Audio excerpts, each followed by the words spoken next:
Nilienda kama mwalimu wa Kiingereza.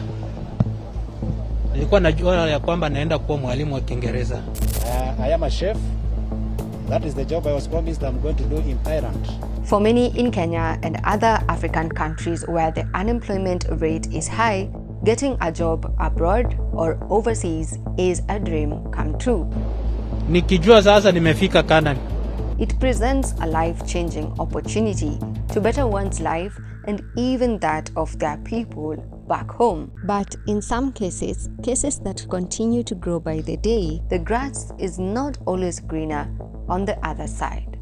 We have been hurt emotionally. Uko kulala kama huku Kenya mnalala 8 hours, uko kulala ni 1 hour 30 minutes. Hata ukiangalia macho yangu ni red kwa sababu ya usingizi. Huwa hatulali. Kichwa kinauma usiku na mchana. In 2022, the Embassy of the Republic of Kenya in Thailand issued an official and direct warning to its citizens regarding being trafficked to Southeast Asia. According to the embassy, a large number of Kenyans, lured by false advertisement for jobs, were trafficked to Southeast Asia into different criminal industries, forced to scam people across the globe. But I didn't know ni scam city at first because walikuwa na feature. The traffickers pose as job recruiters. Information on the job spreads through word of mouth or on online platforms.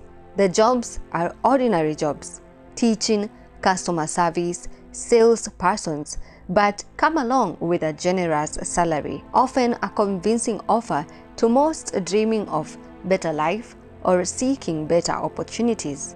In Bridget Motari's case, it was an acquaintance that told her about the recruitment campaign for customer service jobs in Thailand, paying over 900 euros a month. In some cases, the traffickers posing as recruiters go on to the extra mile of catering to the traveling expenses of the job aspirants, which only lures people even more. So pale airport kwa ndege mnachukua picha, unatumia confirm umepanda ndege, mnachukua picha zinatuma every stop tulikuwa tuna stop, kulikuwa na picha inachukuliwa inatumwa mbele to make sure the next person mwenye mnakutana naye anakujua already.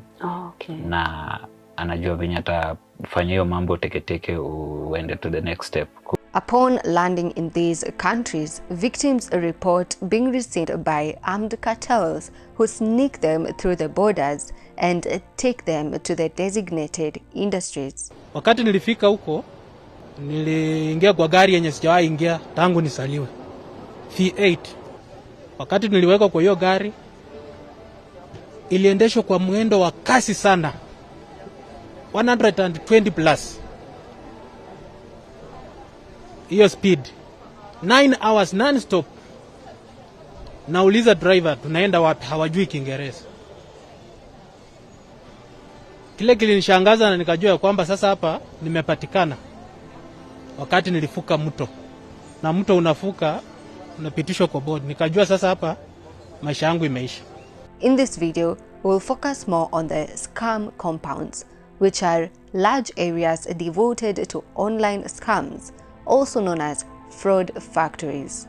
Tulipata another 5 Kenyans wako hapo.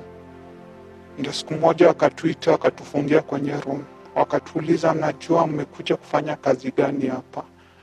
Tukawaambia tumekuja kama kufanya kazi ya customer care. Ndio akatuambia kuna kazi kama hiyo hapa. Kazi mmekuja kufanya hapa ni cybercrime. The people trafficked are forced to work long hours immediately with no break and no offs, 12 hours to 17 hours per day with no failure.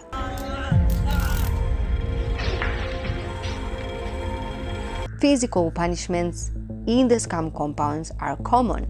Being severely beaten or electrified with electric buttons is part of what the victims have to go through.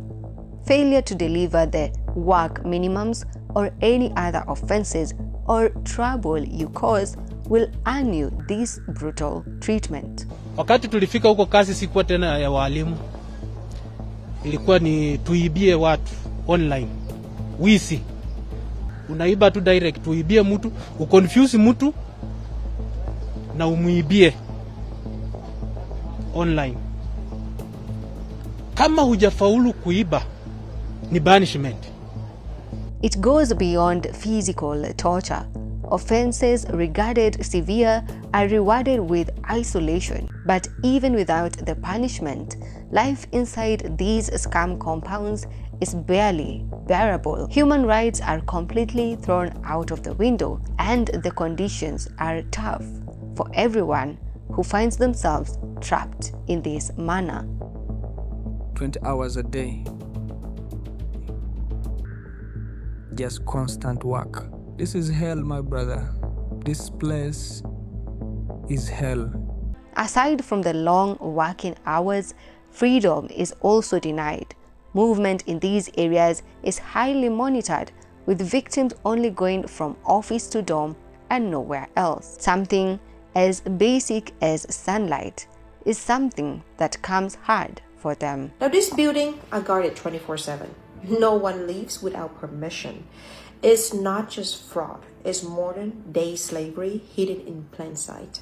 Scam compounds in these places often resemble modern prisons. Disguised as office or residential complexes, most compounds are surrounded by concrete walls, often topped with barbed wire or electric fencing. In other cases, the scam compounds are situated or hidden in casinos and hotels. The gates of these areas are always guarded, ensuring no one leaves without permission. Cameras also cover every corner, monitoring workers around the clock. Once they have you, it is difficult to break free. Immediately on arrival, they confiscate your documents and force you to sign a contract that you will be working with them for a period of time, mostly not less than 6 months. Even though they might promise to release you after the said period of time, this is not often a guarantee.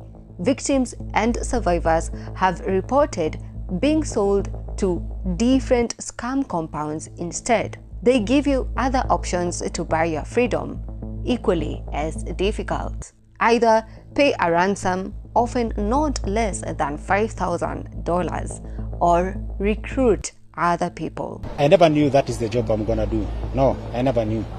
So reaching there, I tried as much as possible to tell them, please, this is what you had promised me. So I was told, my bro, you have to do this job, or else you pay back our money. It is a lot of money, around 700,000 Kenyan money. Sasa nitatoa wapi hiyo kazi? It is a trap meant to entirely trap the victim. In most cases, most of the victims cannot afford the ransom. The option remains working for them until the said period of time. Remember, it's also not a guarantee that you will indeed be freed. The other option becomes working for them until you can raise the money they are asking for from what they are paying you, which is also equally difficult because, again, there are outrageous fines tasked to the victims. Here's a massive high-rise compound that's filled with trafficking victims. They will promise a real job, tech work, data entry, customer service. Instead, they are locked up, beaten, starved, and forced to scam strangers online. And if they refuse, they will get tortured, starved to death. Some have been shot, electric battered. Some have been sold to other compound. And there are even rumors for organ harvesting for those who try to escape. Close to a week ago, a South Korean was discovered dead, allegedly in one of these scam compounds in Cambodia. Wrapped in blankets and plastic bags, his face bruised and swollen, seemingly beaten to death. This is the reality in these scam compounds. Survivors and victims describe it as worse than prison. This is the reality of many people from different countries, people of different nationalities, including Kenyans. In such cases, it is only through the intervention of human rights groups and government agencies that our brothers and sisters can be freed and brought back safely. This video is meant not only to create awareness about these trafficking networks and fake job offers, but also to serve as a call for help for Kenyan citizens still stuck in these scam compounds. Please share this video as widely as you can.